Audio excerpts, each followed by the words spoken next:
Vous savez que j'ai oublié de quoi il parle ce livre. Mais avec ce livre, comment vous dire que je suis tombée amoureuse des cow-boys? Ah ouais, lui il était cool. 4,75.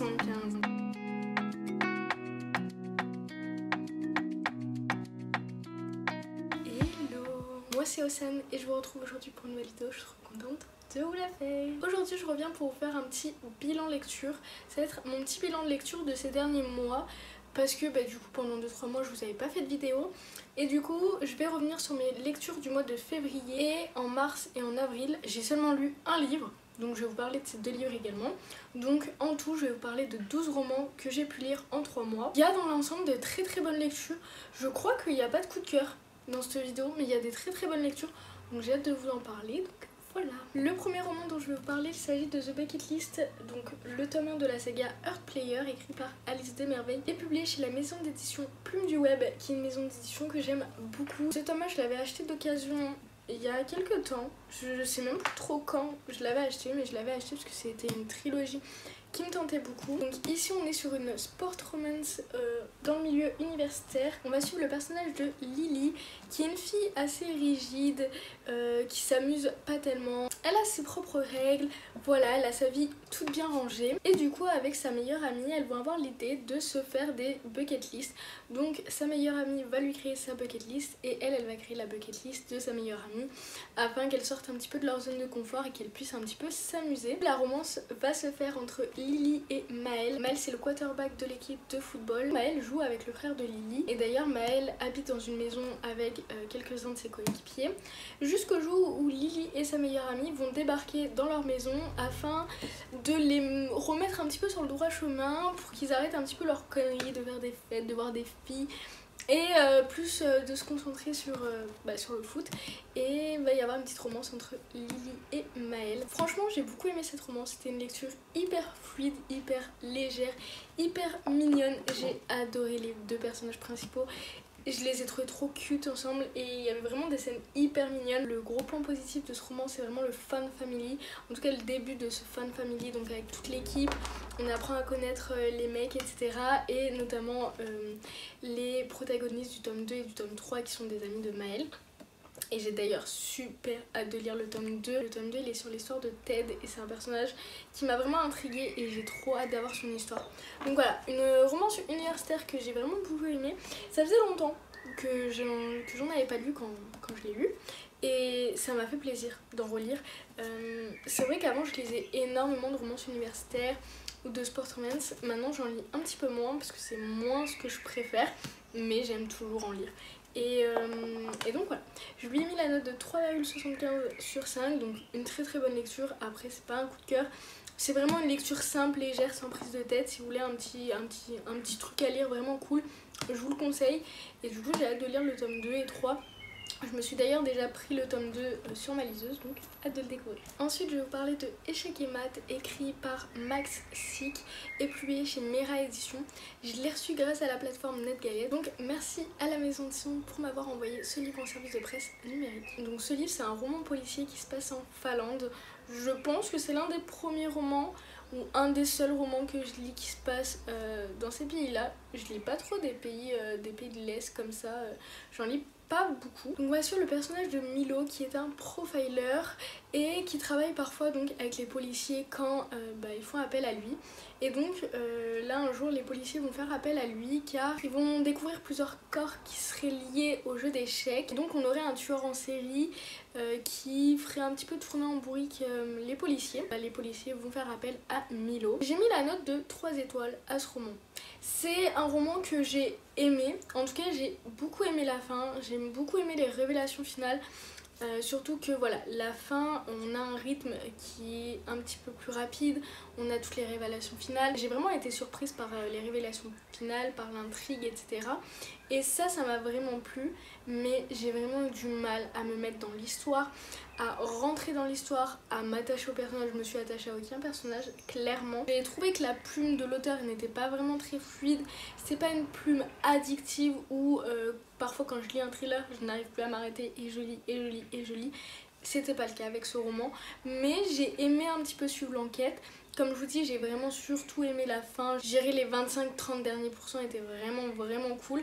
Mais sinon, à part ça, bah comme je vous dis, je suis pas vraiment rentrée dans l'histoire. Donc oui, certes, j'ai aimé, mais c'est pas mon thriller préféré. Si vous cherchez quand même une enquête qui est quand même intéressante, bien développée, je vous le conseille. Mais si vous cherchez un roman addictif, c'est pas vraiment le roman à bon prix. Et il me semble que ça va être une série avec le personnage de Milo qu'on va revoir, je crois, dans d'autres tomes et du coup dans d'autres enquêtes. Il me semble que ça va être le personnage central de cette saga.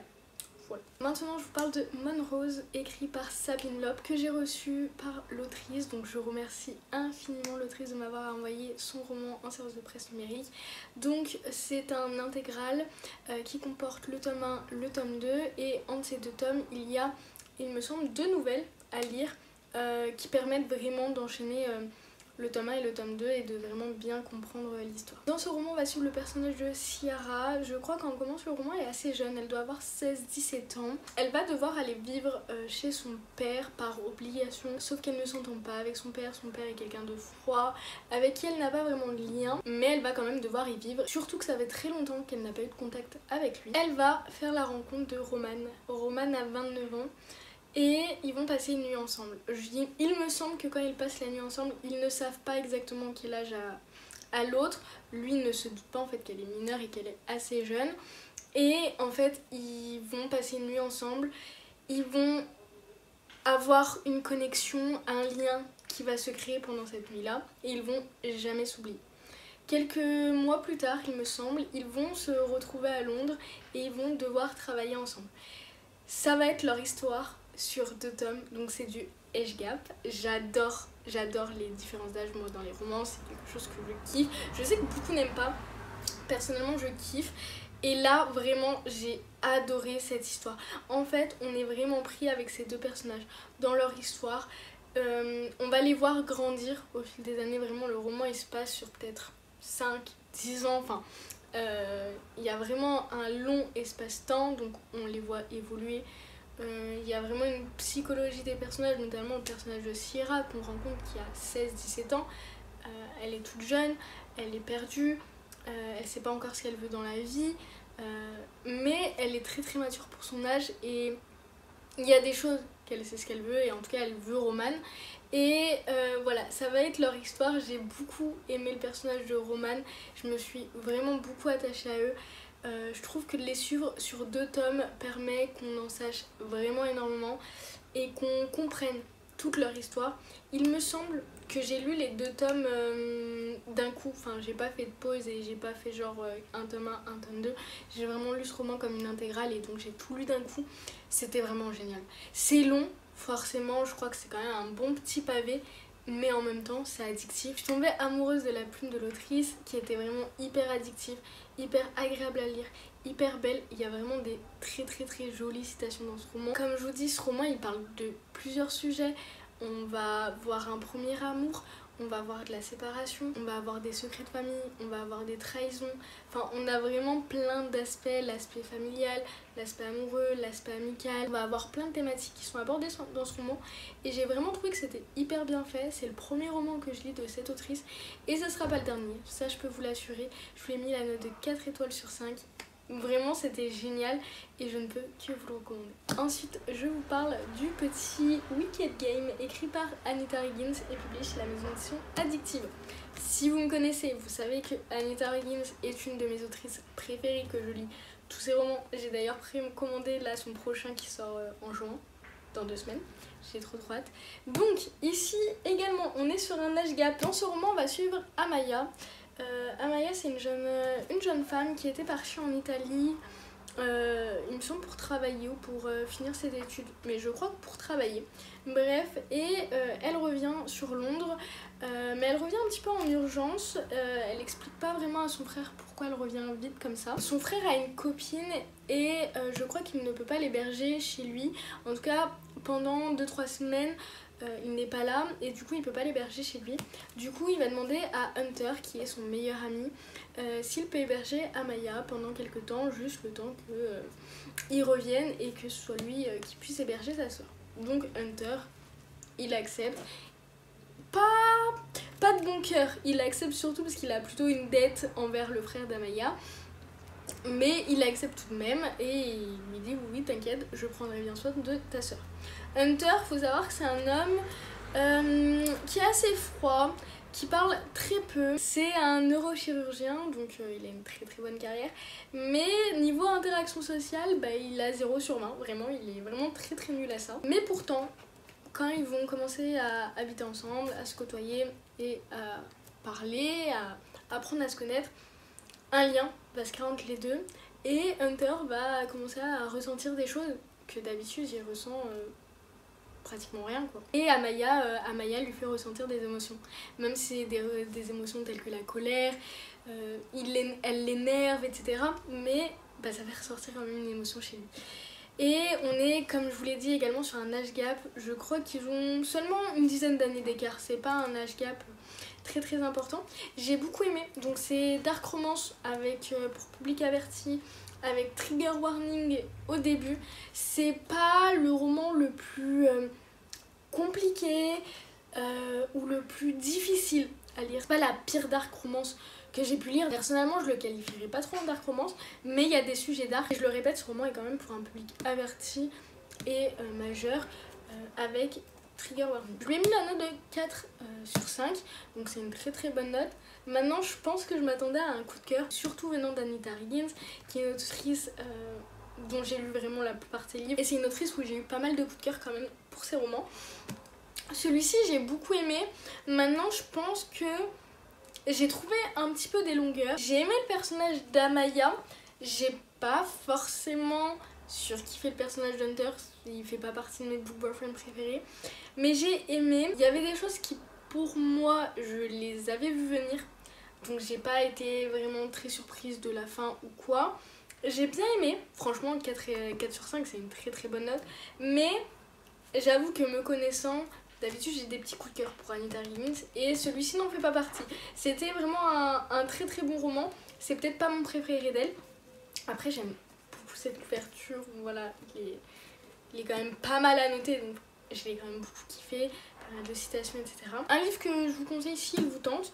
Personnellement, comme je vous dis, ce n'est pas mon préféré, mais c'est quand même un que j'ai beaucoup aimé. Ensuite, je vous parle encore une fois d'un thriller. Il s'agit du thriller Toi, moi, elle, écrit par Sue Watson. Je lui ai mis la note de 4 sur 5. Dans ce roman, on va suivre 3 personnages. On va suivre un couple, donc Tom et Rachel. Tom et Rachel qui viennent de s'installer dans leur nouvelle maison. Ils ont un petit garçon de 4 ans. Tom, en fait, il y allait plusieurs fois avant qu'ils viennent de s'installer pour les travaux, pour un petit peu superviser les personnes qui travaillent dans leur maison, etc. Quand Rachel et leur fils vont venir s'installer, donc quand tous les 3 ils s'installent, il y a une femme qui va un soir débarquer comme ça dans la maison. Elle a les clés, elle s'appelle Chloé et donc elle va se présenter donc à Rachel en lui disant oui, c'est moi l'agent immobilier, je connais votre mari, on a quand même pas mal discuté, etc. Et en fait cette Chloé a un comportement assez bizarre envers Tom, envers cette maison, envers... Elle trouve qu'elle a un comportement un petit peu bizarre, qu'elle s'impose un petit peu, qu'elle débarque comme ça, elle improvise sans toquer, elle rentre comme ça avec la clé alors qu'elle sait qu'ils viennent de s'installer. Donc Rachel va commencer un petit peu à se poser des questions sur cette Chloé. Tom aussi, donc le mari, qui va également se poser des questions sur cette Chloé. Ils vont un petit peu la trouver envahissante et le temps va passer et en fait leur garçon, leur petit garçon de 4-5 ans, va commencer à dire des choses bizarres à sa maman. Est-ce que la dame est encore là? Est-ce que c'est bon, elle est partie? Maman, il y a quelqu'un qui est venu dans ma chambre cette nuit. Donc ce genre de phrases un petit peu bizarres. Donc ils vont commencer à se poser des questions. Est-ce que leur fils voit vraiment quelqu'un? Est-ce que vraiment quelqu'un s'introduit dans leur maison pendant qu'ils sont en train de dormir ou quand ils ne sont pas là? Ou en fait, est-ce que leur enfant voit des choses? Est-ce qu'il ne va pas bien? Voilà, je ne vous en dis pas plus, mais on est sur ce thriller qui ressemble un petit peu à La femme de ménage. J'ai trouvé vraiment un thriller domestique et je me suis rendu compte que c'était le genre de thriller que j'aimais beaucoup, thriller domestique qui se passe en fait à l'intérieur d'une maison. Et voilà, il se passe des trucs un petit peu bizarres, etc. On cherche le vrai du faux. J'ai mis la note de 4 sur 5. J'ai vraiment adoré. J'ai trouvé ce livre hyper addictif. Je l'ai lu plutôt vite, en 3-4 jours. je me suis attachée au personnage. J'ai aimé cette histoire, j'aime de plus en plus les thrillers.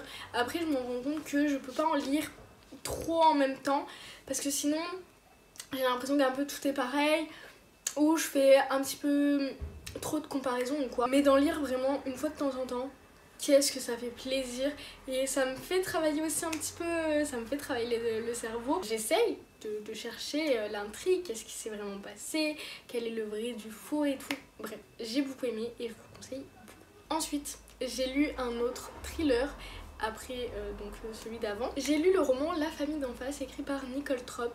J'ai compris que c'était une autrice qui écrit pas mal de thrillers et je me la note parce que du coup je crois que c'est pas le premier que je lis d'elle. Et ça sera pas le dernier. Celui-ci, je lui ai mis la note de 3,75 sur 5. J'ai un petit peu moins aimé. Il me semble que c'est la révélation finale qui m'a laissé un petit peu dubitatif. Enfin, pas dubitative, mais je m'attendais à autre chose comme révélation finale. Et ça m'a un petit peu déçue. Ça a un peu fait retomber le soufflet au fromage. Dans ce roman, on va suivre le couple de Catherine et Josh qui viennent d'emménager dans leur nouvelle petite maison. Catherine et Josh, ils paraissent vraiment amoureux et ils ont des jumeaux, donc une fille et un garçon de 5 ans. Et donc quand on commence ce roman, donc dans le prologue, on va suivre une de leurs voisines qui est là tranquille chez eux et d'un coup il y a plein de camions d'ambulance, plein de camions de police qui vont débarquer dans leur petite rue, puisque eux ils habitent dans une petite rue paisible où il se passe jamais rien, où tous ces véhicules se dirigent vers la famille des West. Donc à partir de là, on va se poser la question, mais qu'est-ce qui a bien pu se passer dans cette famille? Pourquoi les voisins se sont posés plein de questions sur leurs voisins qui viennent d'emménager alors qu'ils paraissaient tout gentils, tout sympas? Pourquoi leurs voisins les invitent pas à rentrer chez eux? Pourquoi ils voient pas souvent les enfants sortir dans le jardin? Enfin bref, tout plein de questionnements. Et donc encore une fois, on est dans un thriller domestique, dans une petite maison, dans une petite ville, dans une petite rue où il se passe jamais rien. Et là, il va se passer un drame et donc nous on va retourner en arrière sur qu'est-ce qu'il a bien pu se passer pour que cette journée-là, il y a les flics et les ambulances qui arrivent à cette maison. J'ai quand même beaucoup aimé ce thriller, je l'ai trouvé hyper addictif, vraiment la plume de Nicole Tropp, c'est un petit peu dans le même style que Freda McFadden, je trouve que ses chapitres sont courts, elle a une plume hyper addictive, t'as tout le temps envie de continuer, t'as tout le temps envie de lire, t'as tout le temps envie de savoir ce qui va se passer, qu'est-ce qu'il est en train de se passer, qu'est-ce qui s'est passé, t'essaies d'avoir plein de théories, etc. Comme je vous dis, la fin m'a un petit peu déçue, j'ai trouvé que c'était un petit peu tiré par les cheveux et je m'attendais à autre chose, mais j'ai quand même bien aimé l'ensemble du roman, donc je vous le conseille beaucoup. Ok, prochaine lecture, on s'approche presque d'un coup de cœur, comme je vous ai dit dans cette vidéo, il n'y a pas de coup de cœur, mais là on est sur un 4,75 étoiles, donc on est quand même sur un mini coup de cœur. Donc je vous parle de Done and Dusted de Lila Sage et c'est publié chez J'ai lu. En fait quand je l'ai lu en service de presse grâce à Ned Gallet et je l'ai lu sur ma liseuse. Et tellement j'ai kiffé, je me le suis acheté en papier et je trouve qu'il est hyper agréable, enfin, c'est écrit gros à l'intérieur. Ça doit vraiment se lire hyper vite en papier. Donc c'était le premier roman que je lisais qui se passait dans un ranch avec des cow-boys. Voilà, c'est vrai que je sais pas, je pense que j'avais l'image des cow-boys. Je vous montrerai des petites images que j'avais. C'était pas des cow-boys très sexy dans ma tête que j'avais et je pense peut-être à des films que j'ai peut-être pu voir quand j'étais un peu plus jeune, etc. Donc je me disais en fait les cow-boys c'est pas fait pour moi. Mais avec ce livre, comment vous dire que je suis tombée amoureuse des cow-boys et de cet univers ranch, etc. et que j'ai plus envie de m'en passer. Je sais même pas si j'ai vu des photos du mec, mais en tout cas je ne l'ai pas imaginé comme les anciens cow-boys que je vous ai montré avant et je pense qu'il est très très sexy ce petit mec là-dedans. Donc dans ce roman on va suivre Amy. Amy elle est championne de barrel racing, donc qui est un sport qu'elle pratique avec son cheval et elle fait plein de compétitions, elle est super forte et elle habite plus au ranch familial, elle fait sa vie un petit peu ailleurs. Il va lui arriver quelque chose et elle ne va plus monter sur un cheval et elle va un petit peu arrêter son activité, mais elle ne va pas en parler à sa famille, il me semble, au début. Et juste, elle va décider de revenir sur le ranch familial et de retrouver toute sa famille. Et donc, quand elle va revenir dans sa ville natale, elle va retrouver Luc. Et Luc, c'est le meilleur ami de son frère et il tient le seul bar de la ville.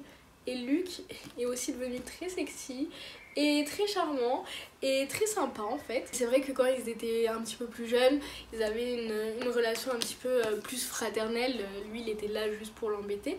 Et donc des années plus tard, quand elle revient, Luc il voit que Amy elle est revenue mais qu'elle est plus tout à fait elle-même et qu'elle a perdu un petit peu sa petite étincelle. Et il va tout faire pour l'aider et il va tout faire pour la comprendre et elle a l'impression en fait que c'est le seul qui la comprend. Et donc ça va être leur histoire d'amour. Qu'est-ce que j'ai aimé cette romance. En fait je sais pas comment vous le dire, je sais pas comment vous expliquer, mais vraiment l'ambiance du livre était tellement douce, tellement mignonne.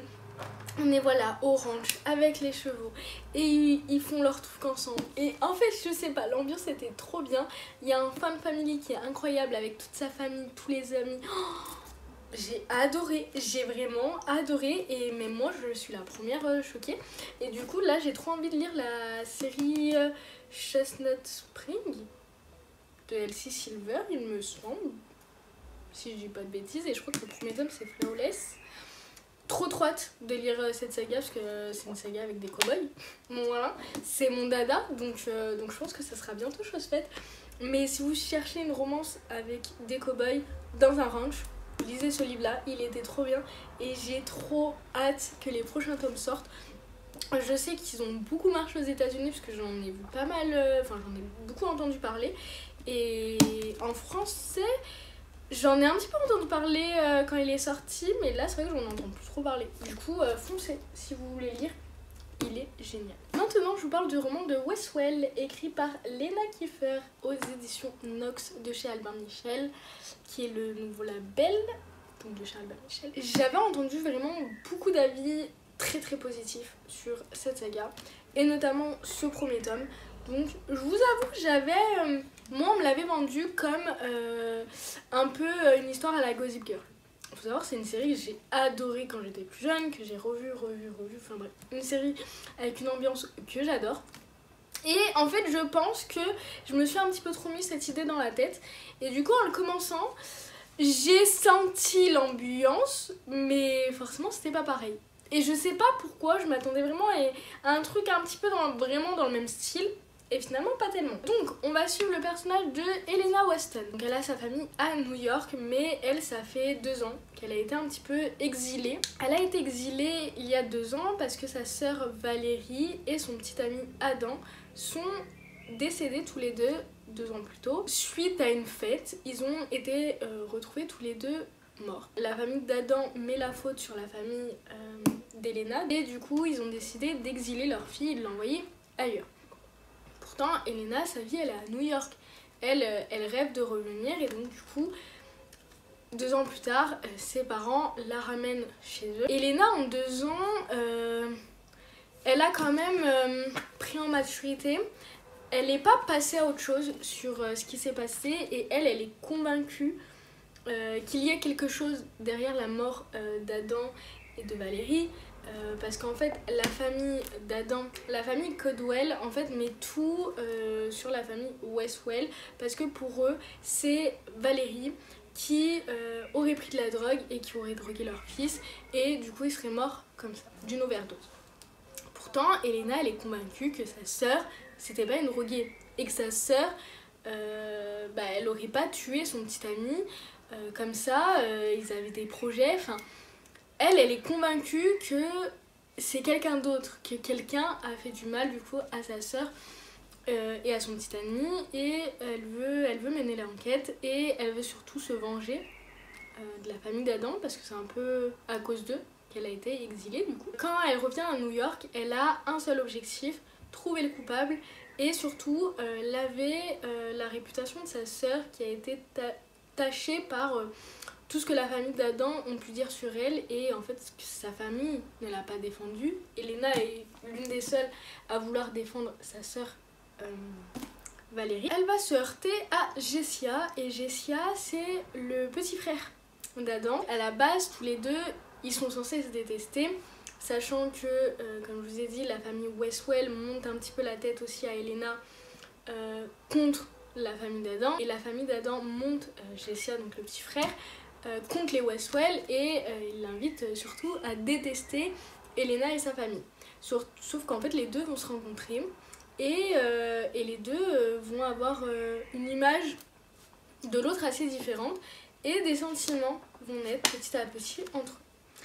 Voilà, on est sur une romance entre les deux. On va être donc oui sur une histoire d'amour, sur une enquête, sur un roman voilà, où on va se poser des questions, on va essayer de chercher le vrai du faux, etc.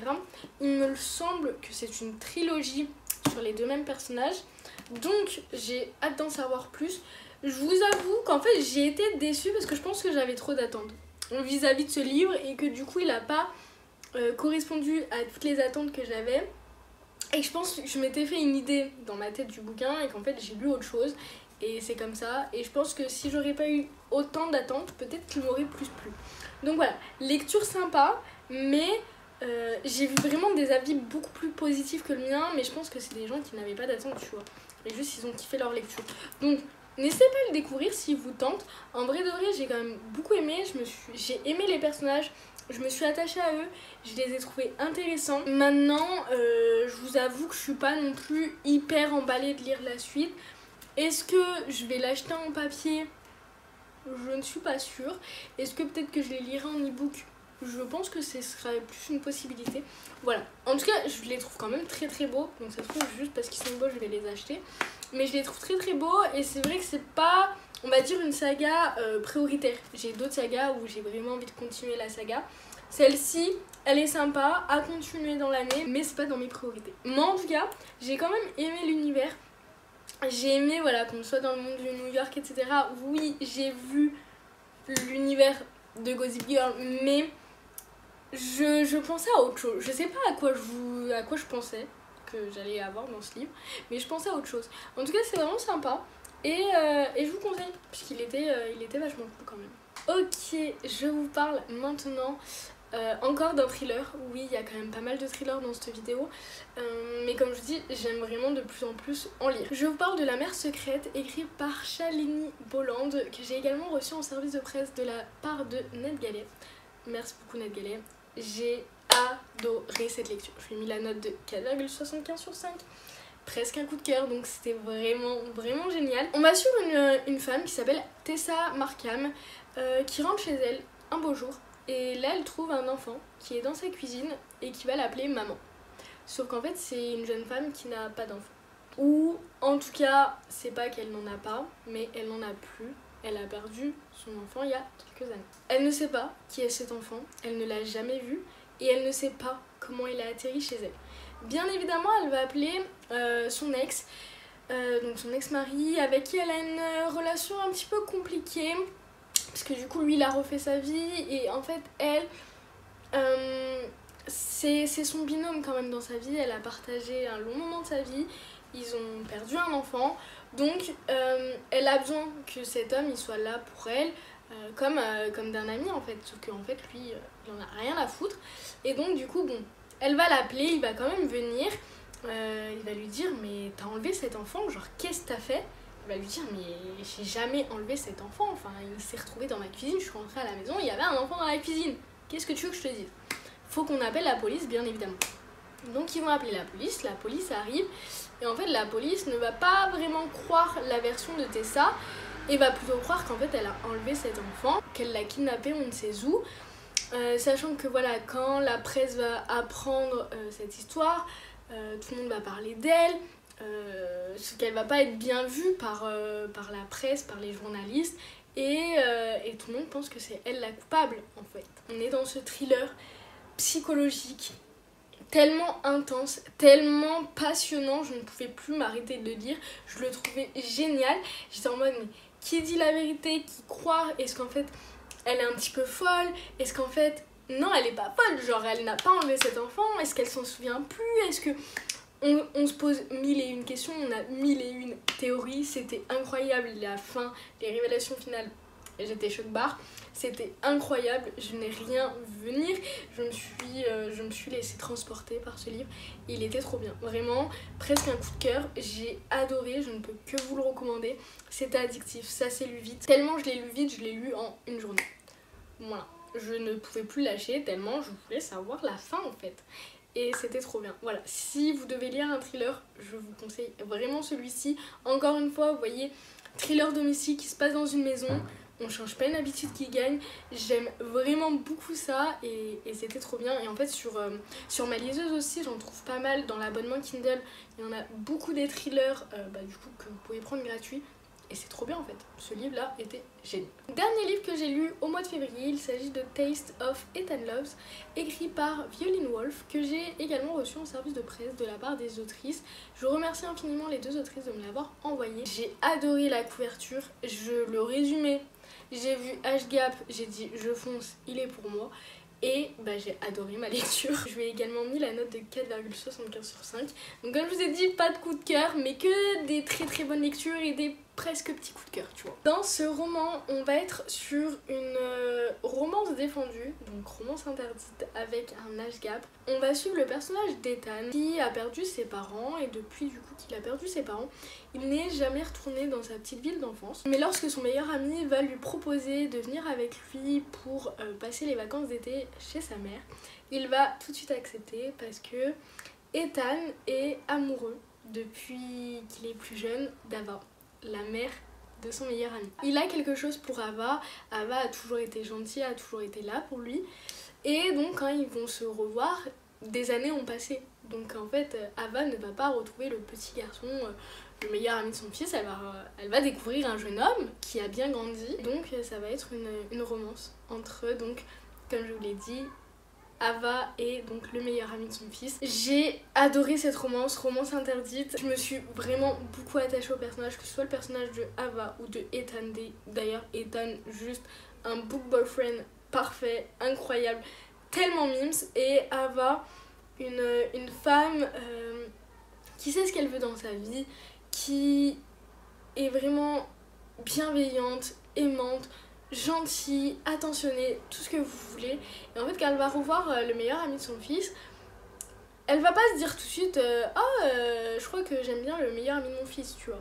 Ça va pas se passer comme ça, mais en fait, Ethan va lui montrer petit à petit, par des petits éléments, des petits moments, qu'il y a un petit truc, il a un petit crush pour elle. Ava va le comprendre, ne va pas vouloir au début. Et mon gars, t'es un peu trop jeune pour moi. Mais en fait, les sentiments ne se contrôlent pas et l'amour ne se contrôle pas. Et cette romance, j'ai adoré. Elle m'a mis des étincelles. C'était beau, c'était mignon. Petite lecture d'été.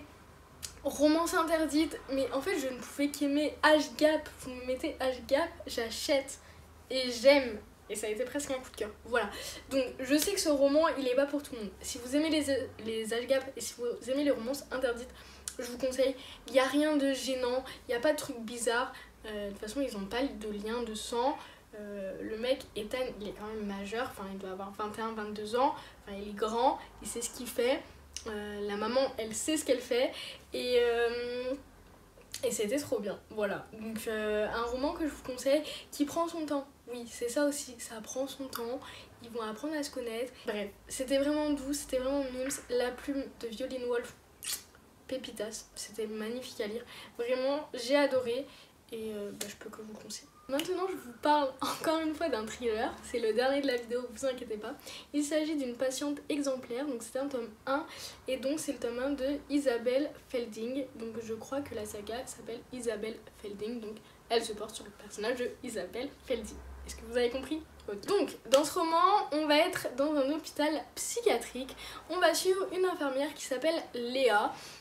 Une petite jeune qui vit sa vie d'infirmière tout simplement. Et donc un jour elle va être attitrée à une patiente, donc la patiente Isabelle Felding. C'est pas un hôpital psychiatrique comme les autres, c'est un hôpital psychiatrique de haute sécurité pour des personnes qui auraient commis des meurtres. Léa, elle va être l'infirmière attitrée d'Isabelle Felding qui est une jeune fille qui est assez jeune il me semble. Isabelle a quand même été internée parce qu'elle aurait tué une autre petite fille il y a quelques années. Donc Léa, bien évidemment, sa mission et ce qu'elle a envie d'apporter à Isabelle, c'est d'être une infirmière professionnelle et que même si voilà, elle a commis un crime, elle a le droit en fait d'avoir quelqu'un qui est gentil avec elle et quelqu'un qui reste professionnel et pas qui la juge vis-à-vis de ce qu'elle aurait pu faire. Isabelle, elle a été internée à l'âge de 14 ans parce que donc une petite fille qui était la fille d'amis à ses parents a été retrouvée morte dans un lac et donc qu'Isabelle a été retrouvée pas très loin, errant à côté du corps de la petite fille et donc du coup elle a été internée. Il me semble que nous avons le point de vue de Léa, donc de l'infirmière, et je crois qu'on a également le point de vue d'Isabelle, je crois qu'on a les deux. Et donc au fur et à mesure que Léa passe du temps avec Isabelle, bah, elle va apprendre à connaître une petite fille, enfin une jeune femme qui est douce, qui est gentille, qui est toute mignonne. Elle a l'impression qu'en fait cette jeune fille n'aurait jamais commis de meurtre en fait. Pour Léa, cette jeune fille a peut-être été piégée par ses parents et que ses parents ont peut-être quelque chose à voir derrière le meurtre et qu'ils l'auraient internée à leur place, on va dire. Et donc nous on va suivre Léa qui est dans une tourmente, qui essaye, qui veut rester professionnelle mais qui se pose des questions. Est-ce que le passé de Léa influence-t-il ce qu'elle pense d'Isabelle, influence-t-il son jugement concernant Isabelle, ou alors est-ce que elle a raison et qu'en fait Isabelle a été piégée et a perdu plein d'années de sa vie en étant internée. C'est ce qu'on va découvrir dans ce roman. J'ai adoré, je lui ai mis la note de 4,25 étoiles, beaucoup de suspense, des révélations de folie vers la fin. Un roman addictif qui se lit vite. Des personnages, j'ai envie de dire attachants, mais en même temps bizarres. On se pose plein de questions. On se pose, est-ce que c'est vrai? Est-ce que c'est faux? En fait, il se passe beaucoup de choses dans ce livre. La psychologie des personnages est dingue. Ce livre m'a rendu fou. Et j'ai aimé être au milieu hôpital psychiatrique. Enfin, moi, c'est un univers que j'adore. Enfin, que j'adore. Qui m'intéresse beaucoup. Et il y a quelques années, j'aurais aimé travailler en hôpital psy. Peut-être un jour j'y arriverai et je ferai ce que je veux vraiment. Mais voilà, j'ai vraiment été passionnée par ce roman. Je crois qu'il y a un tome 2 et un tome 3. Je ne les ai pas encore lus. Mais j'ai hâte d'en savoir plus sur ces personnages et sur cette histoire. Voilà, en tout cas un thriller que j'ai adoré, que je vous recommande aussi beaucoup et vraiment avec une psychologie vraiment hyper intéressante et où tu te poses plein de questions et tu as envie de savoir ce qui s'est réellement passé, qui dit vrai, qui dit faux. C'était trop intéressant et j'ai adoré. Et maintenant je vous parle du dernier livre de cette vidéo. Je vais vous parler du tome 1 de la saga Windy City, écrit par Lee Stamford et c'est publié chez la maison Chatterley. Déjà, peut-on parler de cette couverture? Ils ont repris les couvertures américaines qui sont incroyables. Il y a le tome 2 et 3 il me semble qui sont sortis, donc il faut que je me les procure. J'ai lu ce roman en 2 mois il me semble, 1 ou 2 mois. J'ai vraiment mis très longtemps parce que je vous ai dit au mois de mars et d'avril bah, j'ai lu un livre. Mars j'ai lu du coup La Patiente exemplaire. Avril j'ai lu. Ce roman je l'avais commencé le 21 février, je l'ai terminé le 21 avril. J'ai mis 2 mois pile à le lire, donc c'est énorme parce que d'habitude je mets pas autant de temps pour lire un livre. Mais voilà, j'étais un peu en panne de lecture, c'était une période où je lisais pas énormément, j'étais concentrée sur autre chose et je pense que c'est ça qui a fait que ça n'a pas été un coup de cœur. Je lui ai quand même mis la note de 4,5 étoiles parce que j'ai adoré l'histoire, j'ai adoré la plume de l'autrice, j'ai adoré la romance, les personnages, mais bah, je l'ai pas lu d'une traite et je pense que toutes les pauses ont fait que voilà. Mais au moins ça m'a permis de pas forcément remarquer de longueur dans cette histoire, parce que c'est quand même un bon petit pavé qui fait plus de 750 pages.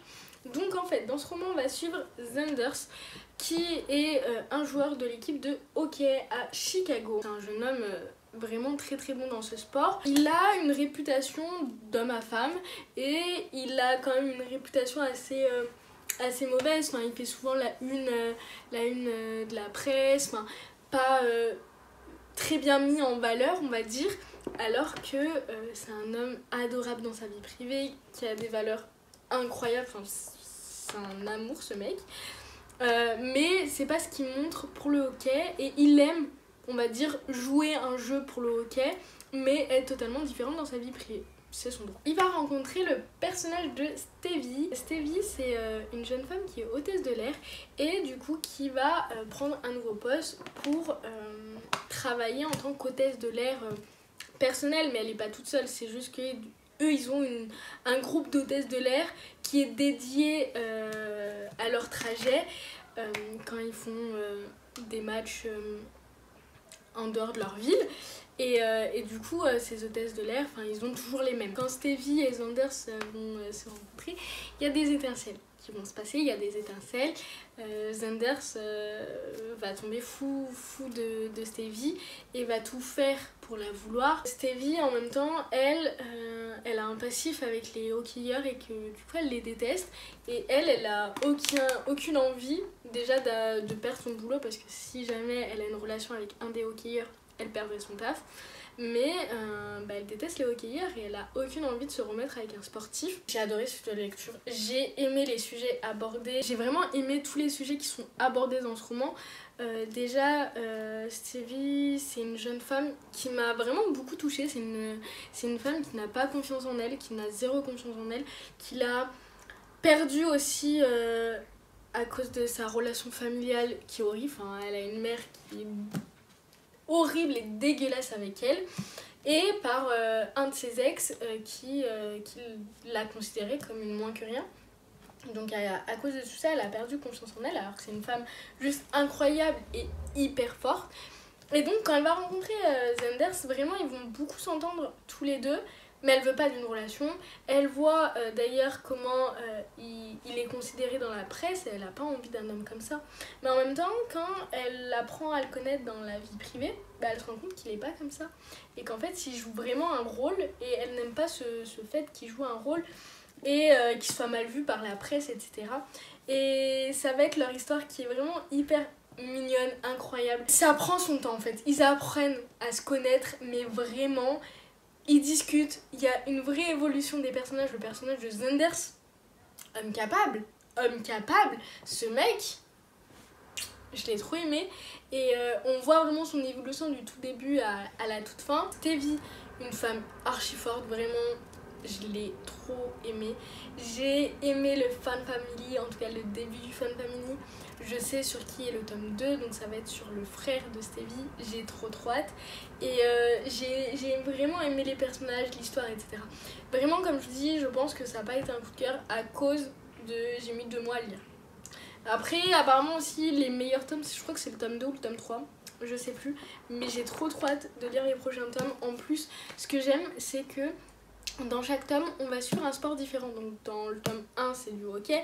Dans le tome 2, c'est du basket. Dans le tome 3, je sais pas. Je crois que du baseball, j'avais entendu dire, mais je suis pas sûre.